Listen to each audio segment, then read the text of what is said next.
Hey guys, Happy New Year, it's Epic Beer Dude. It is now January 2013, we made it. And for my first review of the year, I have very, very special, limited release, kind of black ops sort of beer. This is the 2009 Double Bastard Ale. The last video I did a Double Bastard. But this one is aged in bourbon barrels. So this is a barrel-aged Double Bastard 2009. If you're not familiar with Stone's Quingenti, and I'm not sure if I'm saying that right, Millilitre series, basically that just means it's a 500 milliliter bottle. They are starting to do this kind of barrel-aged, really reserve society sort of system where they silently release very limited quantities. This one was silently released in January of 2012, so about 6 months ago, and it literally only went to industry or a very few amount of retail bottle stores that did very high volume, that were willing to share bigger space in their store for Stone's products. Those very elite stores were only allowed to buy one case, and one case is only 12 bottles. There were only 110 cases made. They didn't have any intent to release it outside of Southern California, so if you didn't get it while it was silently released, it didn't exist. It's literally like turning around, seeing a unicorn, and it disappeared that fast. I was fortunate enough to acquire one of these 2009 Double Bastard Ales, aged in bourbon barrels, part of their 500 milliliter series. On the back it says, take the famously lacerative mother of an ale, Double Bastard, age it in bourbon barrels for a couple of years, and what do you get? Number one, lucky if you get any at all. 2, lighter in the wallet, as we're not going to age it on our dime. Yeah, this beer cost me like 50 bucks. And 3, envy, blah blah blah, it goes on. The beer was so secretively released that there isn't even any record of it on Stone's website. So here we go, let's get into it. 2009 Double Bastard Ale, aged in bourbon barrels.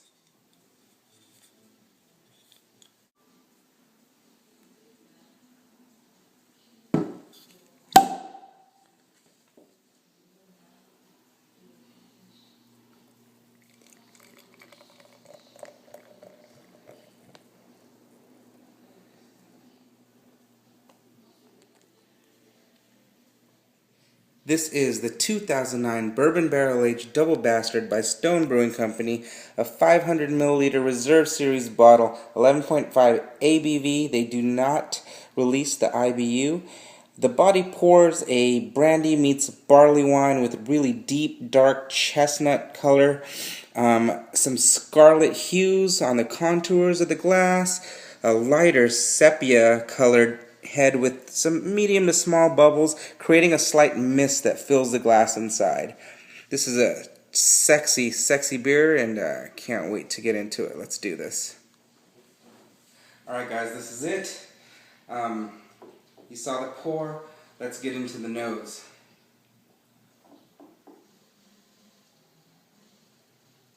Oh my goodness.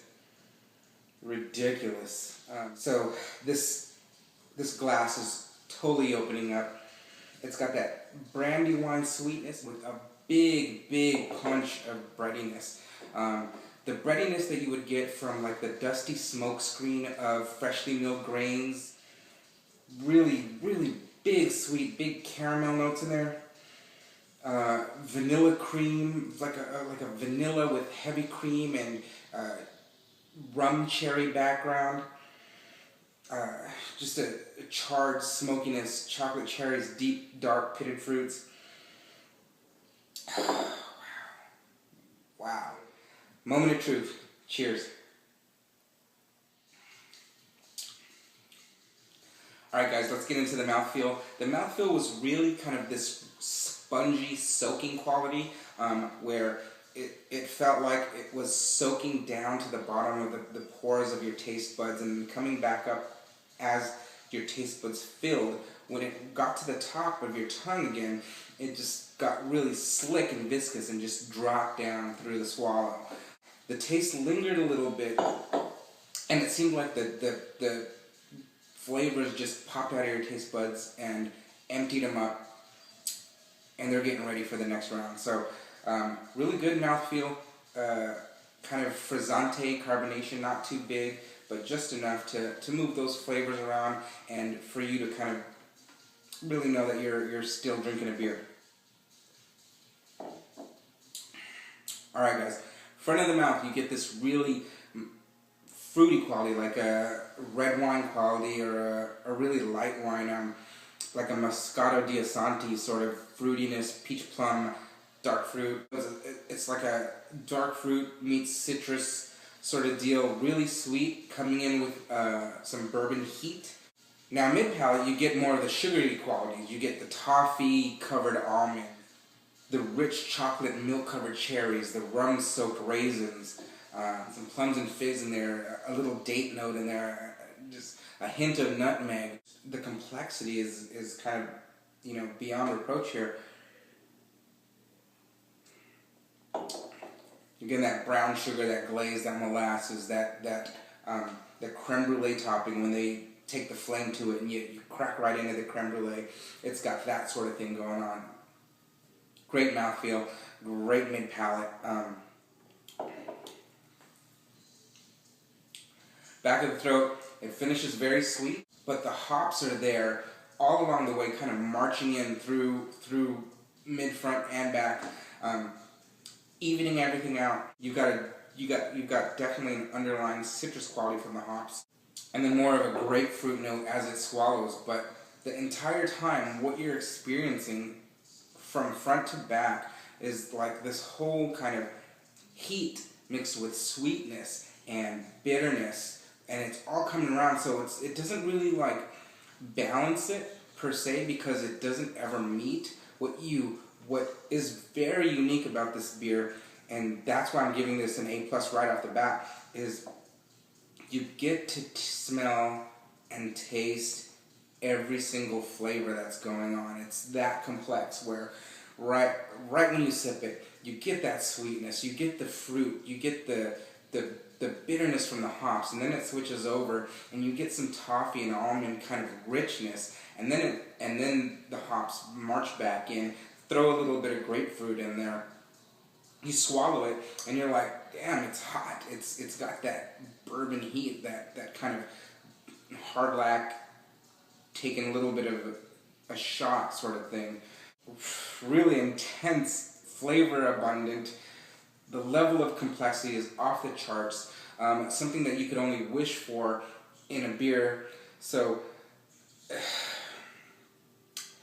it's my only bottle, and I'm not mad that I opened it. I'm just mad that there probably isn't another bottle on the planet that I could get my hands on. So A+ for me. This is Stone Brewing Company's Bourbon Barrel Aged Quingenti Millilitre Series 2009 Double Bastard. Stone, Greg, Mitch Steele, the brewmaster there, you guys really outdid yourselves this time. You know, this is something that, for us beer enthusiasts who kind of get jaded by the everyday beers, and we're just, you know, we're those thrill seekers. We're kind of the hang gliders and skydivers of beer, where we are always seeking next level shit, and you've given it to us in spades, and I thank you very much. This is something that I really wish I had another to share. Unfortunately, I'm going to just do this whole thing on my own, but this is something that everyone should get a couple ounces of and share with as many people as you can, because it's a phenomenal toast to the artistry of what has become craft beer. So well done, guys. Cheers. So I'm going to enjoy this and just talk to you guys a little. It's 2013, and I know I said it last year, but I'm kind of going to get myself in order this year. So what I'm going to do is, for the next 90 days or so, for the foreseeable future, I'm actually going to quit the beer drinking for a while. I got my barrel-aged stuff. I got a ton of stuff in the cellar and in the cabinets, and I'm going to continue to age that stuff. But with respect to, you know, doing beer reviews and the whole beer drinking thing, when you have when you have an extreme personality like I do, you kind of go overboard with some things, and the beer drinking did for a while kind of get away from me. Not only in terms of quantity, but in terms of the my budget. Something like this is $50, and something like a Old Rasputin Barrel Age is $30, and something like Black Tuesday is $75, and then Black Betty is a $30 beer. So I'll get more than one because they're so special. So 3 bottles of beer could cost me upwards of $100, and and so I caught myself spending about $500 a month on beer, which, it's not that I can't afford it, it's just that it's a ridiculous amount for anyone to spend on beer drinking and collecting. Not saying that there's anything wrong with it, I'm just saying for my preference it kind of got to the point where I really got to take a look back and say, I got a ton of stuff that I can drink, why do I need any more? It's just one of those things where I'm going to step back and kind of take a look at it from a health perspective and from a financial perspective as well, and then from a time standpoint. I've gotten into some other projects. I've opened up a dog store. We specialize in raw food for dogs, kind of the way dogs, were in nature intended them to eat, and we've opened one just down the street from my house, so it's really great, really cool location. So I'm kind of working on that right now. If any of you guys live in Southern California, it's doggydistro.biz, DOGGIEDISTRO.biz. Shameless plug, but that's kind of what I'm working on right now. I still got the marketing thing going on. The photography thing was okay. I think for me it was more kind of a learning experience. I'll do things here and there, but from a business standpoint it wasn't really lucrative enough from profit versus time sort of thing. Business people always say, we're money rich but time poor, and so we're kind of try to build that balance between, the work we do and the income we make and the free time that we create. So I love beer. I always will, and I'll definitely get back into the reviewing maybe in the summertime. But right now I'm gonna look on shedding this beer gut a little bit, and just kind of, I guess, cleanse, that sort of thing.